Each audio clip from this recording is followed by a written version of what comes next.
We've got some great questions today. The main one, I think, is on beds and bedding in the 18th century. Thanks for joining us today on Questions and Answers with James Townsend and Son. Here's our first question. It's by Mini Mixers, and it's on the Stinging Nettle Soup episode. It says, do nettles in the United States not sting you? I grew up right next to a giant stand of stinging nettles. When I was a kid, I got stung all the time. So yes, they sting just as much in the United States as any place else in the world. When they're fresh out of the ground, though, and they're still nice and tender, they're usually not nearly as painful to pick. You can wear gloves if that really bothers your hands a bunch. Normally when I harvest, I really don't get stung that much though. We have several questions on the barley gruel episode. This one's from Maggie Pie. Question about gruel. In 19th century books, including William Kitchener's The Cook's Oracle, published in 1830, the cooked mixture is put through a sieve. The resultant liquid is the gruel. In the 18th century, was there a distinction between porridge and gruel?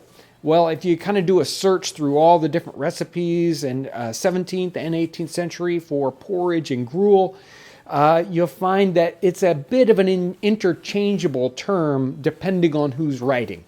Samuel Johnson's dictionary actually says that porridge is meat-based. It's like a meat broth related to pottage. But other times you'll find that it's not necessarily, there isn't necessarily meat in there.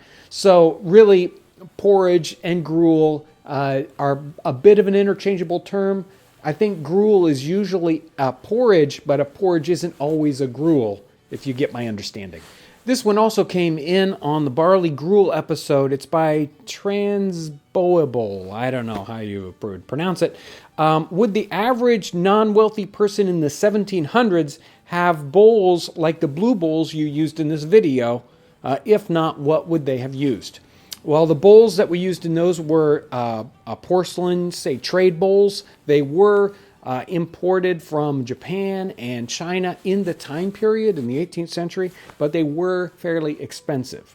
So here's an idea, kind of a list of the different kinds of materials bowls would be made of in the time period. And I'm going to list them by, so the most expensive to the least expensive. Obviously, at different places, they may be rearranged slightly in order, but silver bowls, then you'd come up with the porcelain bowls like we used there. The next down would probably be pewter bowls, stoneware, ceramic bowls.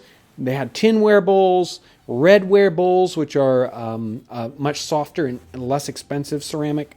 Wood bowls, and even gourd bowls. There may be even some other very inexpensive materials, but that kind of gives you an idea about all the different kinds of materials they would use for this sort of eating vessel and the sort of relationship they would have. On the earthen oven video, Liz Pearson says, how has the wooden base held up? We're planning on making an oven this spring, and I'm more than comfortable making a base of wood and would like to know how this one was performing. And we made the earthen oven video, I don't know, it's been 4 or 5 years ago now. That is still in very good shape. That was made out of treated lumber, most of it, and it's under a little tiny roof. So really, it's almost in as good a shape as it was when we built it. So a wooden base can hold up very well if you make it out of the right materials. This question came in on a Q&A video. It's Josh Petty.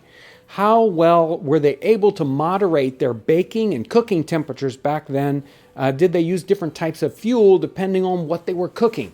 Really, the type of fuel probably has a lot more to do about their location.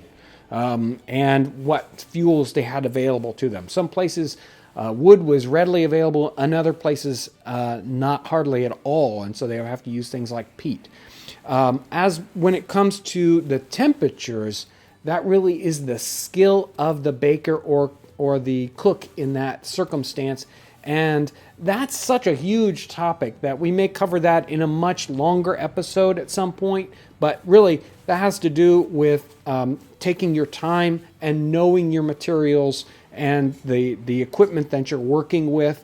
And yes, they had to be highly skilled to cook things properly with the kind of equipment they had available. It is so much easier today. We have all these computer-controlled ovens and, knobs that we can get just the right amount of heat. They didn't have any of that back then, so it was a much more complicated process. Timothy Page has a question here on the vegetable pie episode. He says, I have to ask, is it just a personal thing, eating with a knife instead of a spoon or fork? Is there a historical basis?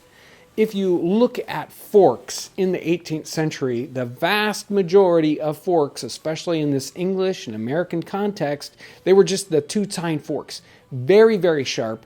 And the forks were really just meant to hold down the meat while you're cutting it.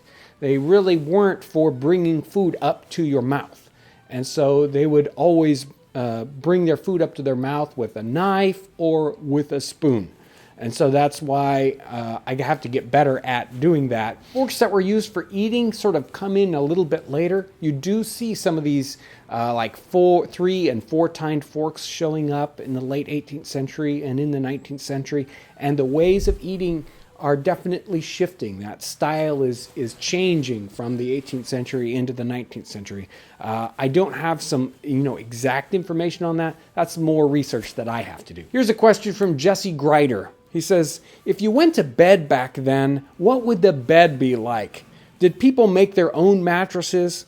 I'm sure some people made them for sale. It would be expensive to stuff it with feathers or cotton, so rich people could have had that. I think poor people would make their own mattresses with some straw in it, but that would attract some bugs.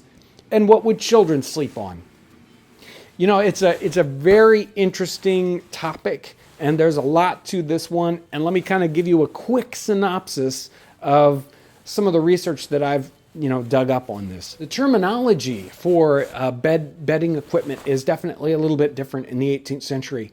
If you look at estate records, you'll see that there are things listed like bedsteads, and then there are beds listed, bed furniture. So there's a bunch of these different terms. And in the 18th century, a bed was really the mattress, the ticking.